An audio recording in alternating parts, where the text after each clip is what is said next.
कितने लोग हैं जो कम्पिटिटिव एग्जाम की प्रिपरेशन तो करते हैं लेकिन रिजल्ट नहीं आता। सिलेबस भी पढ़ा है, नोट्स भी बने हैं, फिर भी सिलेक्शन नहीं होता। सच थोड़ा हार्श है, तुम मेहनत कर रहे हो लेकिन सही डायरेक्शन में नहीं। और सबसे डेंजरस बात, हर दिन जो बिना स्ट्रैटेजी के पढ़ रहे हो वो तुम्हें सिलेक्शन के पास नहीं, सिलेक्शन से दूर ले जा रहा है। इसलिए आज मैं तुम्हें एक कंप्लीट 9 स्टेप स्ट्रैटेजी दूंगा जो सिर्फ थियोरी नहीं, प्रैक्टिकल है। लाइक करो, शेयर करो, सब्सक्राइब करो, क्योंकि यहाँ सिर्फ मोटिवेशन नहीं, डायरेक्शन मिलता है। टारगेट 1, एग्जाम चूज करो सोच समझ के। रैंडम एग्जाम के पीछे मत भागो, खुद से एक ऑनेस्ट सवाल पूछो, मैं किस में स्ट्रांग हूँ?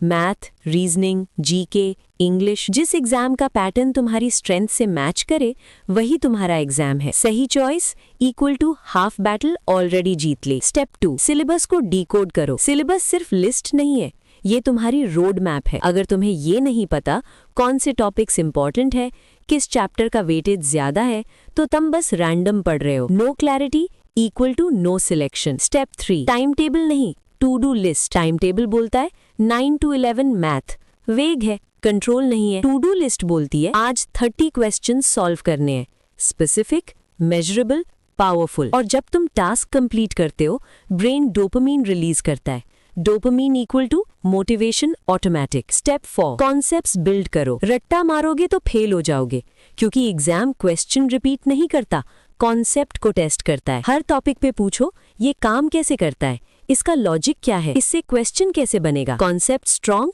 इक्वल टू कोई भी question easy. Step 5, revision equal to real study. तुम पढ़ते हो और भूल जाते हो, नॉर्मल है। रिसर्च कहता है कि 24 आवर्स में 70% भूल जाते हैं। Solution, spaced repetition, next day, 1 week बाद, 1 मंथ बाद। स्मार्ट स्टूडेंट्स ज्यादा नहीं पढ़ते, ज्यादा रिवाइज करते हैं। Step 6, PYQs equal to blueprint. Previous year questions ignore करना सबसे बड़ी मिस्टेक है। यहीं से पता चलता है पैटर्न क्या है, इंपॉर्टेंट टॉपिक्स कौन से हैं, एग्जाम का लेवल क्या है। PYQs तुम्हें बताते हैं पेपर क्या पूछेगा। Step 7, mock plus brutal analysis. सिर्फ मॉक देना टाइम पास है, रियल ग्रोथ होती है एनालिसिस से।